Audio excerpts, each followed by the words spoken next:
এরপরে হচ্ছে যে পরের মাসগুলোতে রমজানের পর থেকে এপ্রিল থেকে এই গ্যাসের পরিমাণ এপ্রিল থেকে সেপ্টেম্বর পর্যন্ত এটা হবে 1100 MMCFD। তো আমরা প্রথম যেটা করছি সেটা হচ্ছে যে গ্যাসের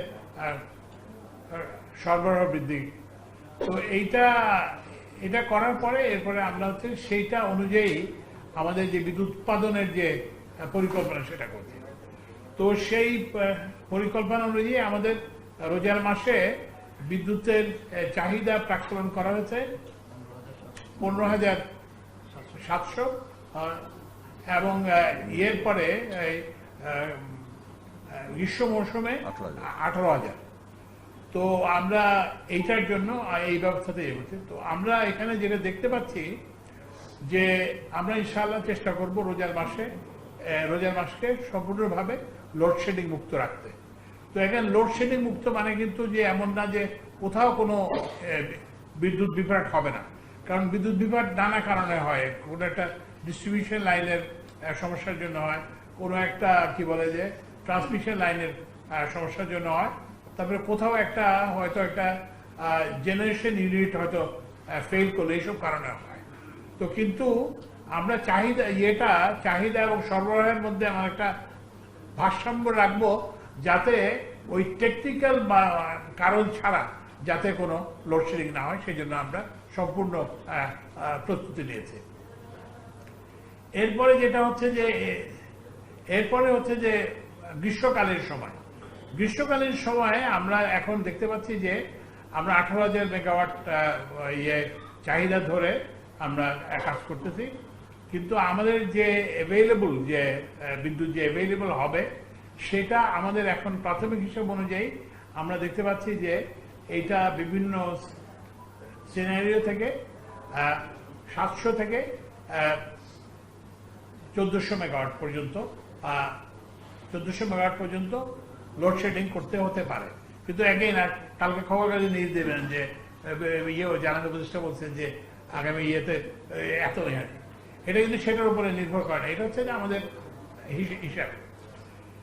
কিন্তু এখানে একটা বড় কিন্তু আছে, যেটার জন্য আমি সাংবাদিক ভাইদের বোনদের আমরা সাহায্য চাই। এই যে আমাদের যে গ্রীষ্মে যে চাহিদা বাড়ে, এটা কিসের জন্য বাড়ে? একটা কারণ হচ্ছে যে সেচের জন্য বাড়ে।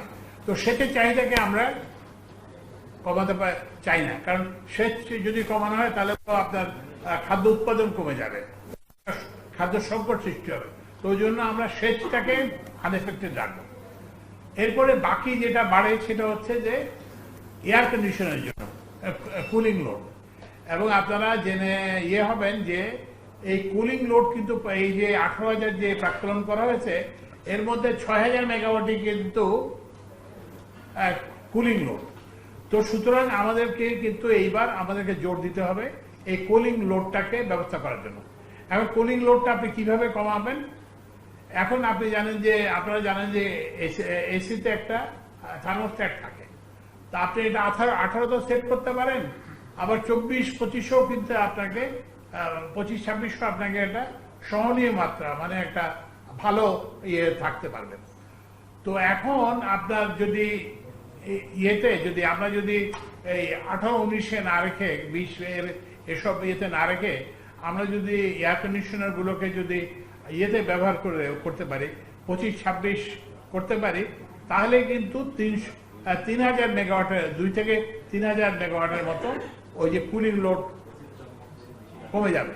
এবং সেটা যদি করা সম্ভব হয় তাহলে দেখবেন যে আমরা হয়তো মানে ইভেন তো বটেই, কি বলে যে রমজান মাস তো বলেই, ইভেন সামনের মাসগুলো তো এই যে সামার পিরিয়ড গুলোকেও আমরা কৃষিতে সেচ অব্যাহত রেখেও আমরা লোডশেডিং কিন্তু খুবই সামান্য পর্যায়ে, খুবই নেগলিজিবল পর্যায়ে নেমে আসতে। তো এই জন্য আমরা আপনাদের মাধ্যমে আমরা পাবলিকের সহযোগিতা চাই। এই জন্য আমরা ওই যে টিভিতে ইমাম সাহেবদেরকে নিয়ে, আজকে তো সব মসজিদে এয়ার কন্ডিশনার আছে। তারপরে হচ্ছে যে যারা মার্কেটগুলোতে যারা চালান, এখানে দোকান মালিক সমিতির প্রতিনিধি আসতেন, তারপরে এবিসি প্রতিনিধি আসতেন, তাদের সঙ্গে আমাদের ডিস্ট্রিবিউশন কোম্পানিগুলো মিটিংয়ে বসবে এবং ওই যে যেটা বললাম যে রমজানে এই ব্যবস্থাপনার বিষয়ে টিভিতে আলোচনা অনুষ্ঠান করা হবে এবং যে কি বলে বিজ্ঞাপন দেওয়া হবে এবং করা হবে। তো এইটা যদি আমরা করতে সক্ষম হই তাহলে আমরা আশা করতেছি যে আমরা রমজান মাস তো লোডশেডিং মুক্ত রাখার সর্বাত্মক চেষ্টাই করব। আর ইভেন যে সামার সিজনেও লোডশেডিংটাকে একদম খুব সামান্য পর্যায়ে নিয়ে আসতে হবে।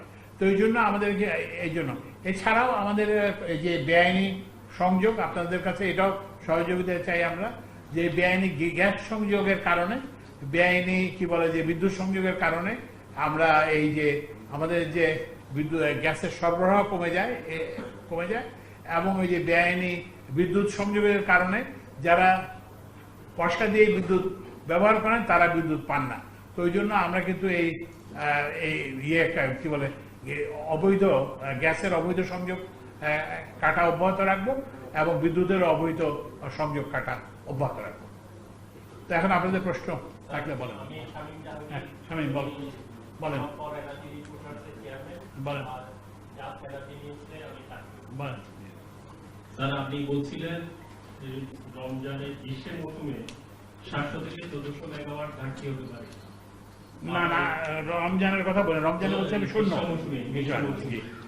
স্যার আপনারা অর্থ মন্ত্রণালয়ে একটা মিটিং করেছেন গত পরশু, তাহলে কি আপনাদের অর্থের সংস্থান পর্যাপ্ত হয়নি? আমি যতটুকু শুনেছি আপনারা $4 বিলিয়ন অর্থ চেয়েছেন। তার মধ্যে আমি বিদ্যুৎ বিভাগের কথা বলেছি আমার সোর্সের মাধ্যমে, তারা যেটা বললো 28,000 কোটি টাকা বিদ্যুৎকে দিবে বলেছে, আর জ্বালানি বিভাগকে বলেছে 5,000 কোটি টাকা দিবে। তার অর্থ দাঁড়াচ্ছে প্রায় 15,000 কোটি টাকা আপনাদের ঘাটতি। এটার কারণে কি 700 থেকে 1400 মেগাওয়াট লোডশেডিং হবে? না এটা আসলে এটা কারণ না। কারণটা হচ্ছে যে যেটা বললাম যে ওই আমাদের যে কুলিং লোড, যে ইউজ যে কুলিং লোড 6,000, ইভেন আমি যেটা বললাম যে আপনি তো অর্থ বিভাগের কাছে, অর্থ মন্ত্রণালয়ের কাছে তো সবাই টাকা চায়, বিদ্যুৎ বিভাগ টাকা চায়, জ্বালানি বিভাগ টাকা চায়, শিক্ষা বিভাগ টাকা চায়, স্বাস্থ্য বিভাগ টাকা চায়। তো তারা যে সব টাকা দিতে পারবে এটা আমরা আশা করি না। কিন্তু এইটা যেটা বললাম এটা ঠিক আর্থিক সংস্থানের অভাবে যতটা নয়, সেটা তার থেকে বেশি হলো যে ওই যে যেটা বললাম যে এই যে বিদ্যুতের যে অপচয়, সেটার কারণে আমরা যদি কুলিং লোড যদি আমরা করতে পারি, কমাতে পারি, 2000 মেগাওয়াটও যদি আমরা কমাতে পারি, তাহলে আপনি দেখবেন যে আমাদের এটাও লার্জলি ফ্রি থাকবে, লার্জলি লোডশেডিং ফ্রি থাকবে। স্যার আমি শাহনাজ ডেইলি অবজারভারে কাজ করি। আমার প্রশ্নটা হচ্ছে যে অর্থ মন্ত্রণালয়ের সঙ্গে যে মিটিংটা ছিল স্যার, সেখানে কি আপনি কি ফিগার আউট করবে যে আপনাদেরকে কত টাকার প্রতিশ্রুতি দেওয়া হয়েছে? আর অন্য দিক থেকে আপনি জানেন যে আমার থেকে তো এটা আপনার অনেক বেশি জানা যে অন্যান্য যারা এক্সপোর্টার আমাদের দেশে, তাদের যে বকেয়াগুলো এবং আমাদের দেশে যারা কাজ করছেন তাদের বকেয়াগুলোর জন্য আপনার কোনো একেবারে সরাসরি নির্দেশনা আছে কিনা? ওই যে যেটা বললাম যে এখন হচ্ছে কি যে আমরা তো এই বিদ্যুতের ব্যবস্থাপনাটা কিভাবে করব, বিদ্যুতের ব্যবস্থাপনা করতে হলে যার কাছে আপনার বকেয়া আছে সে তো আপনাকে বিদ্যুৎ দেবে না, যার কাছে আপনার গ্যাসের জন্য বকেয়া আছে সে তো আপনাকে গ্যাস দেবে না। তো ওই জন্যই ওই যে অর্থ মন্ত্রণালয়ের সবার কারণটাই ছিল এটা, যাতে আমরা সেখান থেকে অর্থ সাহায্য পাই, যাতে করে আমরা আমাদের both our domestic supplies of power and also যে বিদেশ থেকে আমরা যারা আমদানি করি কিংবা বিদেশ থেকে যে আমরা গ্যাস আমদানি করি সেটার অর্থ সংস্থানের জন্য।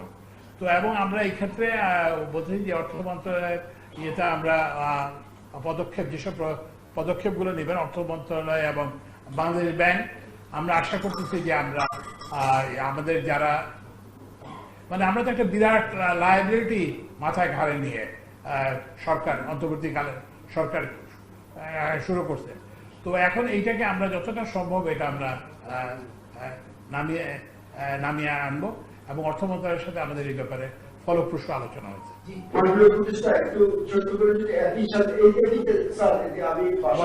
বলো।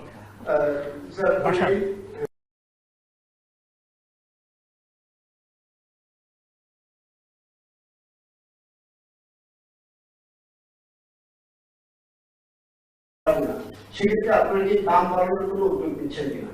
না, আমরা এই মুহূর্তে দাম বাড়ানোর কোনো উদ্যোগ আমাদের নেই। আপনারা তো জানেন যে সরকার তো প্রায় 6 মাস হতে চললো, তো অনেক আমাদের ইয়ের সঙ্গে আমাদের উপর অনেক থাকা সত্ত্বেও কিন্তু আমরা আর দাম বাড়াই নাই। আমরা ব্যয় সংকোচন করে এটা ইয়ে করার চেষ্টা করতেছি, এবং অন্তত এই যে মানে এখন ইমিডিয়েটলি আমাদের ইয়ে বাড়ানোর কোনো বিদ্যুতের দাম বাড়ানোর কোনো পরিকল্পনা নেই। আর গ্যাসের তো আমরা যেটা বললাম যে গ্যাসের যেটা একটা প্রস্তাব বিইআরসিতে আছে, সেটা শুধুমাত্র যারা বর্তমান সংযোগ আছে তাদের ক্ষেত্রে প্রযোজ্য হবে না, তাদের ক্ষেত্রে গ্যাসের মূল্য অপরিবর্তিত থাকবে।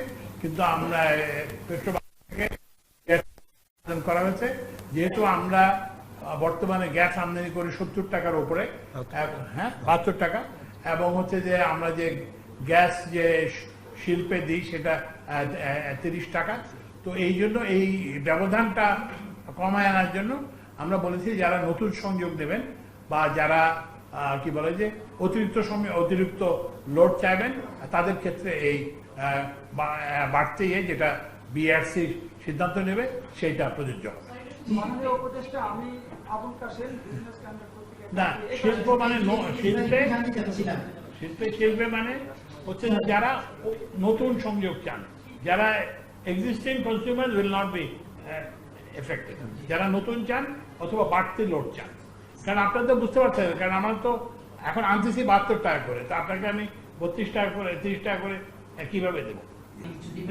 আচ্ছা, প্রথম কথা হচ্ছে যে আমরা যেটা অর্থ মন্ত্রণালয়ে যেটা আলোচনা হয়েছিল সেটা শুধু বিদ্যুৎ এবং গ্যাসকে নয়, সেটা সার এবং কি বলে যে খাদ্য, এটা নিয়ে আলোচনা। তো ওই জন্যই আমরা যাতে এই 4টা জিনিস, খাদ্য, সার, বিদ্যুৎ ও জ্বালানি, এইটার জন্য যে এইটা ইয়ে করার জন্য, এটা সরবরাহ অক্ষুণ্ণ রাখার জন্য যে টাকা প্রয়োজন এবং যে ডলার প্রয়োজন, সেটার জন্যই আমরা ইয়ে করছি। এবং এইটার জন্য আপনারা অর্থ মন্ত্রণালয়ের সাথে ইয়ে করতে পারবেন, কতগুলো ব্যবস্থা নেওয়া হচ্ছে। যেমন একটা হচ্ছে যে একটা ফরওয়ার্ড পারচেজের একটা, তারপরে হচ্ছে যে বেসরকারি ব্যাংকগুলোকে একটা গ্যারান্টি দেওয়ার কথা হয়েছে, এবং এই যে পাবলিক সেক্টরের এইসব দায়গুলো পরিশোধ করার জন্য প্রাইভেট ব্যাংকগুলোকে এবং মানে সরকারি ব্যাংকগুলোকেও বলা হয়েছে যে তারা হয়তো একটু এক্সচেঞ্জ রেটে একটু ফ্লেক্সিবিলিটি পাবে। তো সেই জিনিসগুলো এখন হচ্ছে, এবং আমরা আশাবাদী যে এগুলো যদি করা হয় তাহলে ওই যে যেটা বললাম যে ওই পাবলিক সেক্টরে এই খাদ্য, তারপরে হচ্ছে সার এবং হচ্ছে যে বিদ্যুৎ ও জ্বালানি, এইটার আমরা মিট করতে পারবো। আচ্ছা, না এরপরে ইয়ের একটা তোমার আরেকটা সেকেন্ড পার্ট ছিল, সেকেন্ড পার্টটা কি আমি তো ভুলে গেছি। আচ্ছা, প্রায়োরিটি, হ্যাঁ, বিদ্যুতের ক্ষেত্রে প্রায়োরিটি হচ্ছে আমাদের গ্যাস। আমরা গ্যাস প্রায়োরিটি, ওই জন্য বললাম যে এখন আমরা 700-800 MMCD পাই। তো সেই জন্য আমরা এই রোজার সময় 1200 MMCD, এবং এরপরে হচ্ছে যে আমরা 1100 MMCD।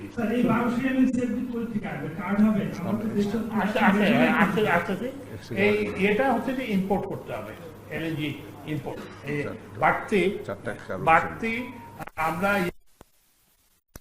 এলএনজি ইম্পোর্ট করতে হবে। মাননীয় উপদেষ্টা, আমার নাম আবুল কাশেম, আমি বিজনেস টেন্ডার পত্রিকায় আছি। আপনার বলো। তো আপনি দায়িত্ব নেওয়ার পরে ওয়ার্ল্ড ব্যাংকের সাথে আলোচনা করতে যে বিদ্যুৎ এবং গ্যাসের যে বকে আছে সেটা বাজেট সাপোর্ট নিয়ে আপনার সেটা করার প্ল্যান ছিল।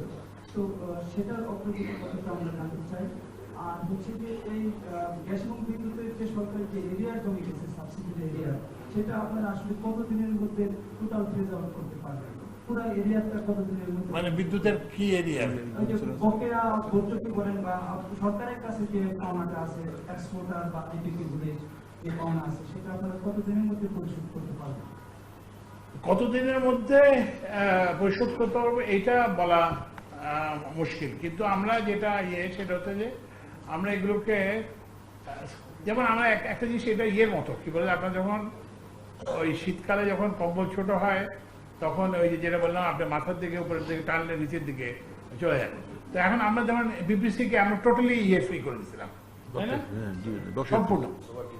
সম্পূর্ণ ওভারডিউ ক্লিয়ার করে দিলাম। কিন্তু এখন আবার এটা অ্যাকুমুলেট করতে শুরু করছে। তো এখন আমরা আবার এটাকে অ্যাড্রেস করার চেষ্টা করতেছি। তো ওই জন্য আমাদের যে বাস্তবতা সেটা অনুযায়ী আমার পক্ষে কি অন্য কারো পক্ষে যে অমুক তারিখের মধ্যে পুরো ইয়েটা কি বলে সব পক্ষে পরিশোধ করা যাবে না। তবে আমরা we should be able to reduce all areas and overdues substantially, very substantially.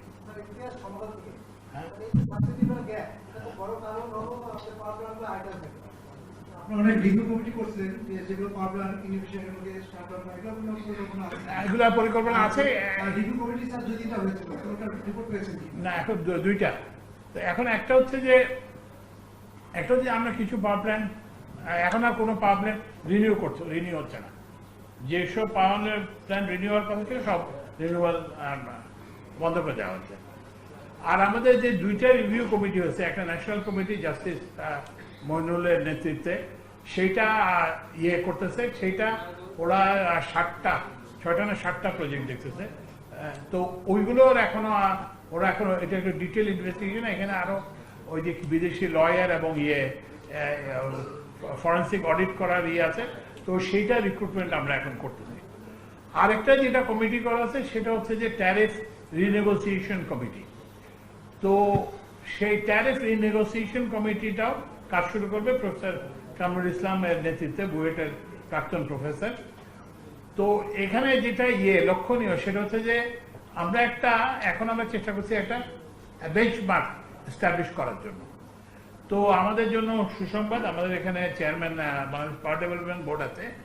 তো আমরা কয়লা ভিত্তিক একটা প্রকল্প, যেটা আপনারা জানেন মাতারবাড়ি, তো সেইটার আমরা পিপিএ ফাইনালাইজ করছি এবং সেখানে আমরা ট্যারিফ নির্ধারিত কত 8 টাকা 40 পয়সা, যে 8 টাকা 40 পয়সা, যেটা আমাদের যে average price paid by the তো এখন আমরা এই বেঞ্চমার্ক ধরে আমরা অন্যান্য যারা কয়লা ভিত্তিক যারা বিদ্যুৎ উৎপাদন করে তাদের সঙ্গে আলাপ করব যে ওই ক্ষেত্রে যদি বিদ্যুৎ উৎপাদনের জন্য যদি এই ব্যয় হয় তাহলে আপনাদের ব্যয় বেশি কেন। আমরা ওই জন্য আমরা এখন ওই প্রত্যেকটা ক্ষেত্রে এই যে কয়লা ভিত্তিক বিদ্যুৎ কেন্দ্রের ক্ষেত্রে বেঞ্চমার্ক এস্টাবলিশ অলরেডি আমরা করছি। আমরা এই জন্য তারপরে ওই গ্যাস ভিত্তিক বিদ্যুৎ কেন্দ্র সেগুলোর আমরা বেঞ্চমার্ক এস্টাবলিশ করবো এবং লিকুইড ফুয়েল বেস যে পাওয়ার প্ল্যান্ট সেগুলোর জন্য বেঞ্চমার্ক এস্টাবলিশ করবো, যাতে আমরা কেউ আমাদেরকে বলতে না পারে যেটা আরবিট্রারি, যে আমরা একটা অন্যায় করতেছি কারোর প্রতি, এটা যাতে না হয়। তো এটা নিয়ে আমরা এরপর আলোচনা করবো এবং কমিটি সে ভিত্তিতে কাজ করবে। স্যার, আমার নাম লুৎফর রহমান কাকন স্যার, আমি দৈনিক আমাদের সময় কাজ করি। স্যার, আপনি ভিডিও বলেছেন যে আসলে এবছর রমজানে 15,000 মেগাওয়াট একটা ডিমান্ড এবং সেটা অনেকটাই ফুল লোড কন্ট্রোলের মাধ্যমে করতে যাচ্ছে। স্যার, আসলে না, ফুল লোড কন্ট্রোলের মাধ্যমে না, আমরা প্রধানত এটা করতে চাচ্ছি গ্যাস সাপ্লাই বৃদ্ধির মাধ্যমে। আপনাকে বললাম যে আমরা এখন 800 পাই, সেটা আমরা গ্যাসের সাপ্লাইটা 1200 MMCD। তো সুতরাং মেইন থ্রাস্টটা হচ্ছে সে এই যে 400 মেগাওয়াট যে 400 MMCD যে গ্যাস সাপ্লাই বৃদ্ধি। এবং এর পরে আমি বলছি যে কুলিং লোড আপনারা করতে পারেন, কুলিং লোড আমরা কমাতে পারি, তাহলে দেখবেন যে এটাও আরো ইমপ্রুভ করা সম্ভব। আসলে স্যার আমাদের ওয়েদার যেরকম হচ্ছে ডে বাই ডে গরম হচ্ছে, কুলিং লোড কমানোটা আসলে কতটা বাস্তবসম্মত স্যার জানি না। না, কুলিং লোড কমানো হচ্ছে বাস্তবসম্মত শুধু নয়, এটা মানে প্রয়োজনীয়। কারণ আপনি কুলিং লোডটা আপনার খরচ বাড়ায়, ব্যবসা প্রতিষ্ঠানের খরচ বাড়ায়। তারপরে হচ্ছে যে এই কুলিং লোড তো প্রয়োজন নাই। আপনি এই যে আমরা এখানে এই যে আলো করছি, প্রথমে ঘরটাকে অন্ধকার করছি, তারপরে আলো ব্যবহার করি, তো এগুলো আসলে অপচয়। এটা থেকে এই ধারা থেকে আমাদের বেরোয় আসতে হবে। আমরা 25 পাই। আর আমরা কুলিং তো বন্ধ করতে কাউকে কাউকে বলা হয়। আপনাকে বলছি যে আপনারা এটাকে ওই সাইবেরিয়ার টেম্পারেচারে নিতে বলছেন, কিন্তু আমরা বলতেছি যে এটাকে একটা একটা কমফোর্টেবল। আপনি এখন তারাবি নামাজ পড়বেন, তা আপনার তো প্রয়োজন হচ্ছে কমফোর্টেবল হওয়ার, কিন্তু আপনি শীতকাল থেকে আসছেন বলে আবার শীতকালে যাওয়ার তো কোনো প্রয়োজন নাই, তাই না? তো ওইটাই আমরা বলতেছি। স্যার আরেকটা কোশ্চেন স্যার, আমাদের যদি ফার্নেস বা ডিজেল থেকে আমরা বেরিয়ে আসি তাহলে আমাদের এলএনজি আমদানি বাড়াতে হবে। কিন্তু স্যার আমরা জানি যে আসলে আমাদের এলএনজি আমদানির সক্ষমতা আসলে 1000 MMCFD। এটা এর মধ্যেই, এটা এর মধ্যেই এই যে আমাদের যে ইয়েটা করছি সেটা বিবেচনায় আমরা ওই যে এলএনজি যে মাধ্যমে যেটা সক্ষমতা সেটা বিবেচনায় নিয়ে আছে, এবং আমাদের যে ইম্পোর্টেড যে টার্গেট সেটা তার নিচেই আছে। স্যার লাস্ট কোশ্চেন হচ্ছে স্যার, আমরা দীর্ঘদিন যাবত শুনে আসছি যে পিডিবির কাগজ কলমে আসলে স্যার বিদ্যুৎ উৎপাদন সক্ষমতা 26,000 মেগাওয়াট, কিন্তু এই যাবৎকাল আসলে সর্বোচ্চ তারা 1600 মেগাওয়াট উৎপাদন করতে পারে, 16,000 মেগাওয়াট উৎপাদন করতে পেরেছে স্যার। এই যে পিডিবির যে স্যার আসলে সক্ষমতা, এটা স্যার আপনারা না শুধু এটা এটা অ্যাকচুয়ালি এটা নিয়েও আমরা আলোচনা করছি। যেমন এখানে আমাদের এখানে একটা প্রেজেন্টেশন দেওয়া হয়েছিল, সেখানে বলা হয়েছিল যে ক্যাপাসিটি, তো আমরা বলছি যে 26,000, তা আমরা বলছি না এই হিসেবে ভিত্তিতে তো আমরা তো এগোতে পারবো না। তা ওই জন্য আমাদেরকে বলছি যে একটা রিয়েল ক্যাপাসিটি ক্যালকুলেশন করার জন্য, এবং রিয়েল ক্যাপাসিটিটা দুইটা ভিত্তিতে ক্যালকুলেশন হতে হবে। একটা হচ্ছে যে আপনি হয়তো ক্যাপাসিটি আছে কিন্তু আপনার মেশিনটা কাজ করতেছে না, তাহলে সেটা বাদ দিতে হবে। তারপরে হচ্ছে যে আপনার মেশিনও কাজ করতেছে কিন্তু আপনার ফুয়েল নাই, মানে আপনার ওখানে গ্যাসের অ্যাভেলেবিলিটি নাই। তো ওই জন্য এটার ভিত্তিতে আমরা একটা রিয়েল ক্যাপাসিটি কত সেটা বের করতেছি, কিন্তু এই রিয়েল ক্যাপাসিটিটা কি বলে যে 26,000 না হলো এটা 18,000 কি বলে মেগাওয়াটের উপরেই আছে। আমরা এইসব অ্যাডজাস্টমেন্ট গুলো করে দিলেও এটা আমাদের যে টার্গেট তার উপরে থাকবে। হ্যাঁ তাই বলো স্যার, আমরা মোটামুটি বুঝতে পেরেছি যে অনেক ধরনের প্রস্তুতি আপনারা নিয়েছেন। তো আপনার একটা জিনিস বলেছেন যে গ্রীষ্মে আমাদের 15,700 রমজানের 15,700 মেগাওয়াট বিদ্যুতের চাহিদা হতে পারে, আর বলেছেন যে পুরো গ্রীষ্ম মৌসুমে আপনার 18,000 মেগাওয়াট। তো আপনারা যেটা প্রাক্তন করেছেন আমাদের সম্ভবত এটি ইম্পোর্ট পাওয়ার ধরে, যে আপনারা কতটুকু আমদানি করতে পারবেন সেটি ধরে, না ইম্পোর্ট পাওয়ার ধরে। জি, আমাদের অতীতে কিন্তু একটা অভিজ্ঞতা রয়েছে যে আমাদের যখন বিদ্যুৎ সংকট থাকে তখন দেখা যায় যে কখনো কখনো বকেয়ার কারণে তারা সাপ্লাই কমিয়ে দেয়। আমরা জানি যে ইতিমধ্যে আমাদের ত্রিপুরা এবং আদানির কাছ থেকে আমরা যে বিদ্যুৎ পেয়েছি বকেয়ার কারণে এটা তারা পাওয়ার সাপ্লাই কমিয়ে দিয়েছে, কখনো আবার তারা কমিয়ে দিয়েছে। কিন্তু অ্যাকচুয়াল চিত্র আমরা দেখেছি যে তারা বকেয়ার কারণে নানা সময় পাওয়ার কমিয়ে দেয়। আমরা তো জানি যে আমাদের আসলে ফার্নেস অয়েলের সংকট আছে, স্থানীয় বিদ্যুৎ তাদের অর্থ পাওয়ার কারণে। তো গ্রীষ্ম মৌসুমে আমরা যে পাওয়ারটা এক্সপেক্ট করছি যে আমাদের ডিমান্ডটা হবে, ঠিক সেই মুহূর্তে যদি তারা কোনো কারণে বকেয়া সহ অন্য কারণে পাওয়ারটা কমিয়ে দেয়, সে বিষয়ে আপনাদের প্রস্তুতি কি, কিংবা আপনারা তাদের গ্যারান্টি পেয়েছেন কিনা যে আপনারা গ্রীষ্মকাল এবং রমজানে আপনারা ফুল লোডে বিদ্যুৎ সরবরাহ করবেন? না ফুল লোডে যে না সেটা না, আমরা হচ্ছে যেটা করতেছি সেটা হচ্ছে যে ওই যে বিপ্পা যেটা আমরা ওদেরকে আমরা এটা এশিওর করতে চাই আপনাদের মাধ্যমে, সেটা হচ্ছে যে তারা যাতে বিদ্যুৎ সরবরাহ বন্ধ করতে না হয়। আমরা বকেয়া হয়তো পুরোটাই ইয়ে করতে পারবো না, কিন্তু আমরা তাদেরকে এই পরিমাণ আর্থিক পেমেন্ট করব যাতে করে তারা they remain motivated to supply the power. Thank you sir, আমি আরেকটা বিষয় বাসার বলো। প্রত্যেকবার দুইটা বিষয়, প্রত্যেকবার রোজার সময় ওই 8টার পরে যে দোকান বন্ধ থাকার একটা বিষয় থাকে, সেটা 15 রোজা থেকে আবার খুলে দেওয়া হয়। এই বিষয়টা নিয়ে কোনো আলোচনা করেছেন কিনা, আপনার সিদ্ধান্ত হয়েছে কিনা? আমরা এটা আলোচনা করেছি ওই যে দোকান মালিক সমিতি এবং এফবিসিসিআই। তো আমরা কিন্তু চেষ্টা করব যে মানে সবগুলো অবজেক্টিভই যতটা সম্ভব ইয়ে করা আর কি। আমরা তো এটা আর একটা কনস্ট্যান্টলি এটা মনিটরিং করবে, ডিস্ট্রিবিউশন কোম্পানিগুলো মনিটরিং করবে এবং সেন্ট্রালি মনিটরিং হবে। তো এই জন্য এখন ওই যে একটা আমাদের একটা তো অভ্যাস গড়ে উঠছে যে রাতের বেলা ইয়ে করা, বাজার করা আর কি।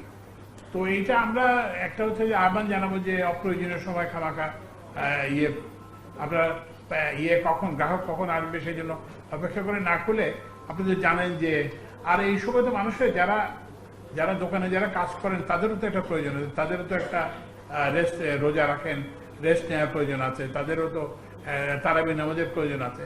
তা আমরা ওনাদের কাছে বলেছি যে বিনা কারণে যাতে দোকান খোলা না রাখেন এবং বিনা কারণে যাতে আলোকসজ্জা না করেন এবং বিনা কারণে মানে অতিরিক্ত যাতে ঠান্ডা না করেন। না এখনো আমরা এটা দেখতেছি না, কিন্তু আমরা উইল মনিটর।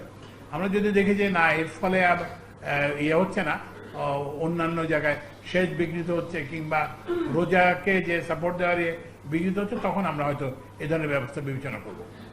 ওভারঅল প্রশ্ন করতে চাই, সেটা হচ্ছে আপনার 6 মাস হয়ে গেল, 6 মাসে আপনি প্রথমে এসেই বলেছিলেন যে বিশেষ আইনের কিছু এগুলো যেগুলো চুক্তিগুলো বাতিল করবে, এরকম কোনো কিছু করেছেন কিনা?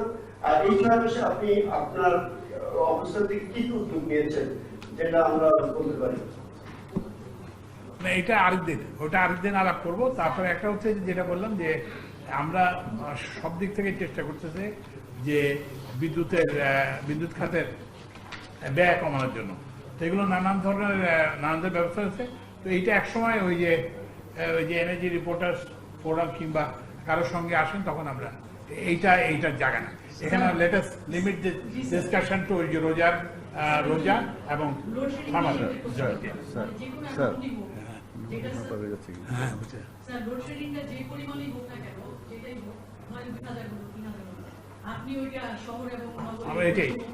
আমরা এইটাও আলোচনা করছি এটা যেমন ওই যে আরবির চেয়ারম্যান সাহেব এখানে আছে।